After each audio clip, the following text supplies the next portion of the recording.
لیکن یہ قانون نہیں ہے کہ سب کو ایک نگاہ سے کتب بناتے رہیں۔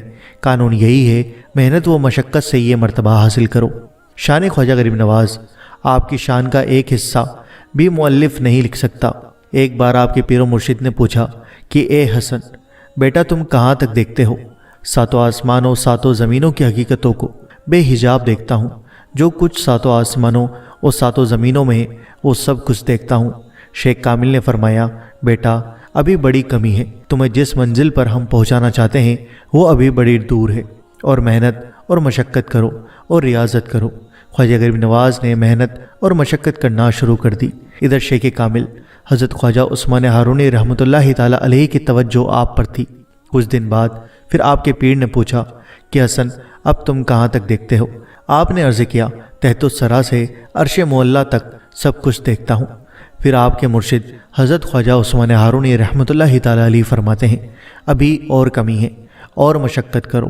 آپ نے اور محنت اور مشقت شروع کر دی۔ تیسری مرتبہ آپ کو بلا کر پوچھا، اب کہاں تک دیکھتے ہو؟ عرض کی، یا مرشد عرش معلیٰ سے آگے اللہ تعالیٰ کی حقیقت کو دیکھتا ہوں اور ان کی عظمت کے انوار اور تجلیات کو دیکھتا ہوں۔ یہ سن کر آپ کے پیر و مرشد نے فرمایا کہ اب کام ہو گیا۔ عزیزو ذرا دیکھو شان میرے خواجہ غریب نواز رحمۃ اللہ تعالی علیہ کی۔ جب آقا کے غلاموں کا یہ عالم ہے تو سید الانبیاء کا عالم کیا ہوگا؟ حضرت خواجہ غریب نواز رحمۃ اللہ تعالی علیہ کی شان اور ان کے پاک نسب پر پیر سید نصیر الدین جیلانی کا یہ شعر چار چاند لگاتا ہے۔ گلشن مصطفیٰ کی فبن اور ہے، یہ چمن اور ہے، شاہ ابرار کی انجمن اور ہے، یہ چمن اور ہے، بو اے گلدستہ اے پنجتن اور ہے، یہ چمن اور ہے، شان آل حسین او حسن اور ہے۔ اس کے بعد آپ مرشد سے خرقۂ خلافت و اجازت لے کر مدینہ شریف چلے گئے۔ 6 مہینے تک اپنے نانا سید الانبیاء کی مقدس بارگاہ میں رہے۔ سرکار دو عالم صلی اللہ علیہ وسلم نے آپ کو اپنی زیارت کا شرف بخشا اور فرمایا، تم معین الدین ہو، یعنی دین کے مددگار، تم قطب المشائخ ہو۔ یہ القاب آپ کو نبی کریم صلی اللہ تعالیٰ علیہ وآلہ وسلم نے عطا فرمائے ہیں، جبکہ آپ کا اصلی نام حسن ہے۔ اس کے بعد آپ کو حکم دیا اور کہا، بیٹا جاؤ ہندوستان کی سرزمین کو کفر سے پاک کرو، اللہ تمہارے ساتھ ہے، ہماری نظر تم پر ہے۔ تو اس طرح سے آپ حکم پانے کے بعد مدینہ شریف سے اجمیر کے لیے روانہ ہوئے۔ دوستو، مدینہ منورہ سے اجمیر تک کا سفر، نبی کریم صلی اللہ تعالیٰ علیہ وسلم کا حکم ملنے کے بعد آپ ملک شام کے راستے سے عراق آئے۔ حضرت سرکار غوث اعظم رحمۃ اللہ تعالیٰ علیہ سے ملاقات کی۔ غوث اعظم سرکار کا بظاہر وہ آخری وقت تھا۔ راستے میں بڑے بڑے اولیاء اللہ ملے۔ بغداد شریف میں ہی آپ کے سب سے پہلے مرید حضرت خواجہ قطب الدین بختیار کاکی رحمۃ اللہ تعالیٰ علیہ ہوئے، اور ایسے مرید ہوئے کہ آخر تک شیخ کی صحبت اور حضوری میں رہے۔ آپ عراق سے ایران اور ایران سے افغانستان اور افغانستان سے پشاور، اب پاکستان کے راستے سے لاہور آئے۔ راستے میں بڑے بڑے واقعات ہوئے، بڑی بڑی کرامتیں آپ سے ظاہر ہوئی۔ داتا گنج بخش رحمۃ اللہ تعالیٰ علیہ کے آستانے پر رکنا۔ لاہور میں ایک بہت بڑے کامل و اکمل ولی اللہ حضرت سید علی ہجویری داتا گنج بخش رحمۃ اللہ تعالیٰ علیہ کا آستانہ ہے۔ راستے میں اجمیر آتے وقت آپ ان کے آستانے پر بھی گئے۔ داتا گنج بخش رحمۃ اللہ تعالیٰ علیہ کی شان کو جاننا ہو تو سرکار غوث اعظم رضی اللہ تعالیٰ عنہ کا ایک جملہ دھیان میں رکھو کہ ایک مرتبہ سرکار غوث اعظم رضی اللہ تعالیٰ عنہ کی مجلس میں سیدنا علی حجویری داتا گنج بخش رحمۃ اللہ تعالیٰ علیہ کا ذکر آیا تو آپ نے فرمایا، اگر ہم اس زمانے میں ہوتے تو داتا گنج بخش کے مرید ہوتے۔ اللہ اللہ عزیزو، اب ہمیں اس قول سے اندازہ لگا لینا چاہیے کہ حضور داتا گنج بخش رحمۃ اللہ تعالیٰ علیہ کتنی اعلیٰ ہستی ہیں، جن کے مرید ہونے کی بات خود سلطان الاولیاء غوث اعظم کر رہے ہوں۔ خواجہ ہند کے جیسا ولی جو تحت الثری سے عرش معلیٰ تک سب کچھ دیکھتا ہو، انہوں نے داتا گنج بخش رحمۃ اللہ تعالیٰ علیہ کے مزار اقدس پر 40 دن گزارے ہیں اور فیض حاصل کیا۔ اللہ والے بزرگوں کی قدر جانتے ہیں، یہ ان کے درجے اور مرتبے کو پہچانتے ہیں۔ حضرت خواجہ غریب نواز رحمۃ اللہ تعالیٰ علیہ جانتے ہیں کہ کہاں پر کس طرح سے ادب سے رہنا ہے۔ آپ نے 40 دن تک حضرت خواجہ داتا گنج بخش رحمۃ اللہ تعالیٰ علیہ کے مزار کے پاس میں چلا کیا، اور جب داتا گنج بخش کے فیض و برکات کو دیکھا تو وہ کہ اٹھے، گنج بخش فیض عالم مظہر نور خدا، نہ کشارہ پیر کاملہ راہ رہنما۔ ترجمہ، یہ وہی سخی داتا ہے جو خزانوں کے خزانے تقسیم فرما دیتے ہیں۔ آپ ناقصوں کے لیے کامل پیر نہیں بلکہ کاملوں کے لیے بھی رہنما ہیں۔ آپ کاملوں کے رہبر اور پیر ہیں۔ یہ شعر کسی عام صوفی یا مولوی صاحب کا نہیں ہے بلکہ حضرت خواجہ غریب نواز رحمۃ اللہ تعالیٰ علیہ جیسی ہستی کا ہے۔ اب ایک بات آپ سے پوچھتا ہوں کہ ایک طرف حضرت خواجہ غریب نواز رحمۃ اللہ تعالیٰ علیہ جیسی ہستی ہیں اور دوسری طرف یہ 14ویں صدی کے ملے ہیں جو کہتے ہیں یہ حضور مر کر مٹی میں مل گئے ہیں، یہ کچھ دے نہیں سکتے۔ ادھر میرے غریب نواز رحمۃ اللہ تعالیٰ علیہ فرماتے ہیں یہ کامل اولیاء اللہ جو اپنی قبروں میں سوئے ہوئے ہیں، یہ خزانوں کے خزانے بخش دیتے ہیں، ان کا فیض جہاں کو پہنچتا ہے، یہ اللہ کے نور کا مظہر ہے۔ اب فیصلہ آپ کو کرنا ہے کہ آپ سلطان الہند عطائے رسول خواجہ غریب نواز رحمۃ اللہ تعالیٰ علیہ کی سنیں گے یا 14ویں صدی کے ملوں کی۔ اجمیر میں آپ کا مبارک قدم۔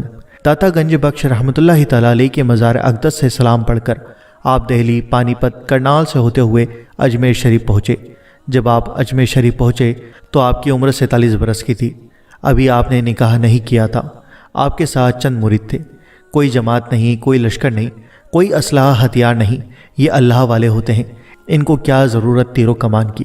دوستو، علامہ اقبال رحمۃ اللہ تعالیٰ علیہ فرماتے ہیں انہیں کیا ضرورت ہے تیر و کمان کی، نظر سے اڑائے جو دلوں کا نشانہ، ان کی نگاہ ہی تلوار ہوتی ہے۔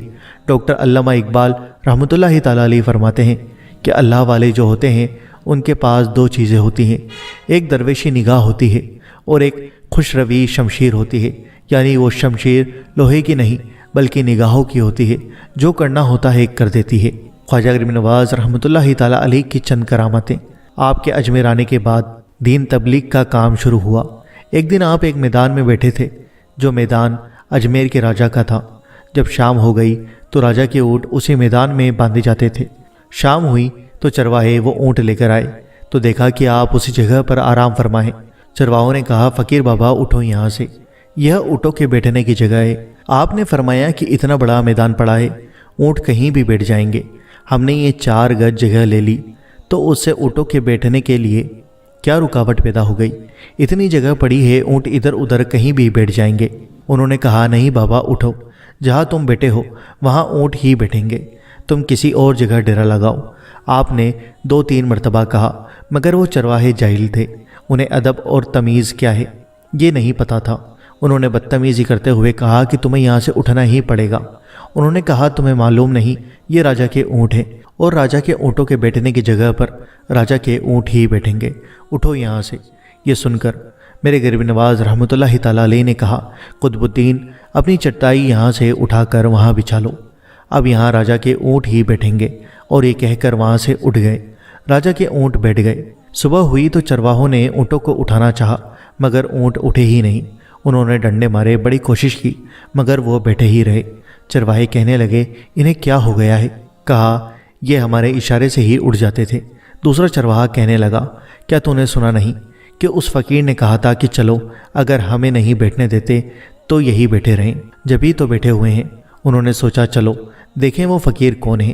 لوگ دیکھنے کے لیے آ رہے تھے، کوئی کہہ رہا تھا فقیر بڑا کامل ہے، کوئی کہہ رہا تھا فقیر بڑا جادوگر ہے، اس نے اونٹوں پر جادو کر دیا ہے۔ یہ بات راجا تک بھی پہنچ گئی۔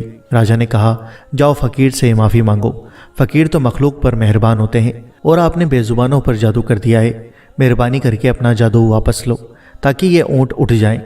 پھر وہ چرواہے آپ کے پاس آئے، رونے لگے اور معافی طلب کرنے لگے۔ آپ نے کہا آئندہ بدتمیزی مت کرنا اور ہم جادو وغیرہ نہیں کرتے۔ پھر آپ نے معاف فرمایا۔ اس کے بعد راجا کے اونٹ اٹھ کر بیٹھ گئے۔ اب 5 وقت اذان ہوتی تھی، نماز ہوتی تھی۔ آپ اسلام کی تعلیمات بیان فرماتے تھے، کفر اور شرک کی تردید کرتے تھے۔ انا ساگر کا کاسے میں سمٹنا، آپ کی آمد کا تذکرہ اجمیر کے ہر کونے میں پھیلنے لگا۔ آخر یہ بات راجا تک پہنچی کہ ایک مسلمان فقیر آیا ہے، اس کے ساتھ کچھ لوگ ہیں جو 5 وقت اذان دیتے ہیں اور ہمارے پوتر تالاب کو برشٹ کرتے ہیں، اسی میں ہاتھ دھوتے ہیں، منہ دھوتے ہیں، پیر دھوتے ہیں، اور یہ دھرم کے خلاف لوگ ہیں اور ہمارے تالاب کو ناپاک کرتے ہیں، اس لیے انہیں یہاں سے ہٹایا جائے۔ وہ ہمارے دھرم کے خلاف بات کرتے ہیں، وہ کہتے ہیں مورتیاں پوجا کے لائق نہیں، یہ تو پتھر ہیں۔ ہمارے خداؤں کی وہ توہین کرتے ہیں اور ان کی باتوں سے متاثر ہوتے ہیں۔ ہماری حکومت میں اگر کوئی مسلمان آ کر ہمارے لوگوں کو مسلمان بنا دے اور ہمارے دھرم کے لوگ اپنا دھرم چھوڑ کر اس کے دین میں چلے جائیں، یہ ہمارے لیے بڑے افسوس کی بات ہوگی۔ اس لیے اس فقیر کو یہاں سے ہٹایا جائے۔ اس کے بعد راجا کے سپاہی آتے ہیں اور آپ سے کہتے ہیں کہ راجا کا حکم آیا ہے، تم یہاں سے چلے جاؤ، کیونکہ تم گوشت کھاتے ہو، دھرم کے خلاف باتیں کرتے ہو۔ ہم برداشت نہیں کر سکتے کہ تم ہمارے اس مقدس تالاب میں اپنے پیر وغیرہ دھوتے ہو۔ جاؤ کسی اور جگہ جا کے اپنا ڈیرا لگاؤ۔ آپ نے ارشاد فرمایا، اتنی دنیا آتی ہے، کوئی تالاب میں نہاتا ہے، حتیٰ کہ جانور بھی آ کر پانی پی جاتے ہیں، تو ہم تو اس سے بس وضو کر لیتے ہیں، تو کیا ہو گیا؟ انہوں نے کہا، وہ ہمارے دھرم کے لوگ ہیں اور تم ہمارے دھرم کے خلاف ہو۔ بس راجا کا حکم ہے کہ تمہیں آئندہ اس میں ہاتھ پاؤں دھونے کی اجازت نہیں۔ خبردار، آئندہ تم اس میں ہاتھ پیر نہیں دھو گے، ورنہ ہم سختی کریں گے۔ جب حضرت خواجہ غریب نواز رحمۃ اللہ تعالیٰ علیہ کے مریدوں کو انا ساگر پر وضو نہیں کرنے دیا گیا، تو پھر حضرت خواجہ غریب نواز رحمۃ اللہ تعالیٰ علیہ نے اپنے ایک مرید کو انا ساگر پر بھیجا اور کہا کہ اس انا ساگر سے کہنا کہ تجھ کو میرے پیر حضرت خواجہ غریب نواز رحمۃ اللہ تعالیٰ علیہ نے بلایا ہے، اور اپنا مشکیزہ دیا اور اس مرید کو بھیج دیا۔ اور اس مرید نے انا ساگر سے کہا کہ اے انا ساگر، تجھے میرے پیر نے بلایا ہے۔ تو یہ بات سن کر وہ انا ساگر آپ کے کاسے کے اندر آ جاتا ہے۔ اور دوستو، جب پورا انا ساگر خشک ہو گیا اور وہ سارا پانی اس کاسے کے اندر آ گیا، تو وہ مرید واپس سے حضرت خواجہ غریب نواز رحمۃ اللہ تعالیٰ علیہ کی بارگاہ میں آ گیا۔ دوستو، یہ میرے خواجہ ہند کی ادنا سی کرامات تھی، جو آپ نے اپنے تصرف سے انا ساگر کو مشکیزے میں بھر لیا، سارا پانی خشک ہو گیا۔ یاد رکھو، اولیاء اللہ کے ہاتھ سے جو کرامتیں ظاہر ہوتی ہیں وہ اللہ تعالیٰ ہی کی قدرتیں اور کمالات ہوتے ہیں۔ سارا پانی خشک ہو گیا، انا ساگر بھی خشک ہو گیا۔ پانی جب خشک ہوا تو کوہرام مچ گیا، قیامت برپا ہو گئی۔ ادھر بچے بوڑھے سب پیاس کی شدت سے بلبلا رہے تھے، ہر طرف شور مچ گیا، کوہرام مچ گیا کہ فقیر نے جادو کر کے سارے اجمیر کے پانی کو خشک کر دیا ہے۔ جب بات راجا کے دربار میں پہنچی تو راجا نے وزیروں کو بلا کر مشورہ کیا۔ کہنے لگے، یا تو فقیر کامل فقیر ہے، یا تو وہ دور وقت کا سب سے بڑا جادوگر ہے۔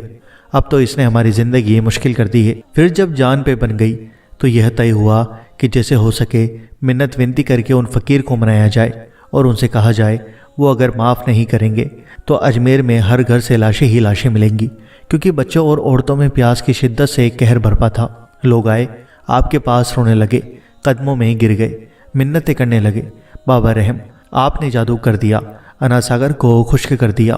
میرے سلطان نے فرمایا کہ ہمارا جادو سے کوئی تعلق نہیں ہے، ہم مسلمان ہیں، ہمارا دین اسلام ہے اور یہی سچا دین ہے۔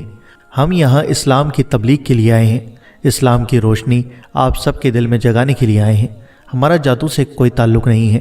آپ نے فرمایا، تم نے ہمیں وضو سے روک دیا تھا کہ ہم وضو نہیں کر سکتے، پھر آپ کو راجا کی طرف سے وضو کی چھوٹ آئی۔ آپ نے پھر رحم دلی دکھاتے ہوئے قطب الدین بختیار کاکی رحمۃ اللہ تعالیٰ علیہ سے کہا، جاؤ مشکیزے میں جو پانی ہے اسے انا ساگر میں پلٹ دو۔ آپ کا حکم پا کر مشکیزہ انا ساگر میں پلٹ دیا گیا، پانی ابل پڑا اور دیکھتے ہی دیکھتے سارا انا ساگر پانی سے لبریز ہو گیا۔ آج تک اس انا ساگر کے پانی میں کمی نہیں آئی ہے۔ جس دن آپ کی یہ کرامت ظاہر ہوئی ہے اس دن متاثر ہو کر 32,000 کافروں نے اسلام قبول کیا۔ حضرت خواجہ غریب نواز رحمۃ اللہ تعالیٰ علیہ کے سنہرے اقوال آپ نے اپنے چاہنے والوں کو نصیحت فرمائی ہے، جن پر عمل کرنا بہت ضروری ہے، کیونکہ وہ سلطان الاولیاء ہند ہیں۔ آپ کو ہند کا مہاراجہ کہا جاتا ہے، آپ ولیوں کے بھی سلطان ہیں۔ آپ کے کچھ ضروری اور مشہور اقوال یہ ہیں، بارگاہ خداوندی میں نماز سے قرب حاصل ہوتا ہے، نماز عبد اور معبود کے بیچ راز ہے اور معراج المومنین ہے۔ خدا کا دوست وہ ہوتا ہے جس میں 3 چیزیں ہوں، پہلا سخاوت دریا جیسی، دوسرا شفقت آفتاب کی طرح، تیسرا توجہ زمین کی طرح۔ نیکوں کی صحبت نیک کام کرنے سے بہتر اور برے لوگوں کی صحبت بدی کرنے سے بدتر ہے۔ اللہ کی مخلوق سے محبت کرو، نفرت کسی سے بھی نہ کرو۔ دوستو، آپ نے ابھی تک جو بھی سنا ہے، آپ نے غور کیا کہ حضرت خواجہ معین الدین چشتی حسن سنجری رحمۃ اللہ تعالیٰ علیہ ایک ولی کامل، ایک معتبر عالم ہیں۔ آپ بہت ہی زیادہ رحم دل ہیں۔ آپ کی بارگاہ میں ہر دھرم کے لوگ آتے ہیں۔ آپ نے کبھی بھید بھاؤ نہیں کیا۔ آپ نے جیسا سلوک اپنے مرید سے کیا، بالکل ویسا سلوک آپ نے غیروں سے بھی کیا ہے۔ آپ سب سے محبت کرتے تھے۔ آپ کا ایک قول بہت مشہور ہے کہ محبت سب سے کرو، نفرت کسی سے نہیں۔ آپ نے سبھی کے دلوں میں پریم بھائی چارے کا پرچم لہرایا ہے۔ آج بھی دیش کی بڑی بڑی مشہور ہستیاں آپ کے آستانے پر جاتی ہیں اور آپ کے وسیلے سے دعائیں منتیں مانگتی ہیں۔ آپ سے ہر مذہب کے لوگ عقیدت رکھتے ہیں۔ آپ ہند کے ولیوں کے سلطان ہیں۔ اہل ہند آپ کو اپنا پیشوا مانتے ہیں، لیکن ہم اور آپ کسی ولی کے مقام کو طے نہیں کر سکتے۔ یہ کام بڑوں کا ہے، چھوٹوں کا نہیں۔ آپ خواجہ غریب نواز کی زندگی سے سبق لیں۔ بالیقین وہ ہند میں ہمارے پیشوا ہیں اور رہیں گے۔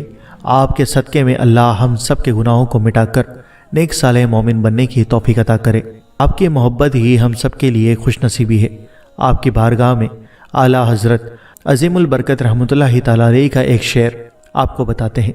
خواجہ ہند وہ دربار ہے اعلیٰ تیرا، نہیں محروم کبھی مانگنے والا تیرا، یا معین حق معین۔ دوستو، مجھے امید ہے کہ آپ کو حضرت خواجہ غریب نواز رحمۃ اللہ تعالیٰ علیہ کی زندگی کے بارے میں سن کر آپ کو بہت اچھا لگا ہوگا اور آپ کو بہت کچھ نصیحت اور سیکھ ملی ہوگی۔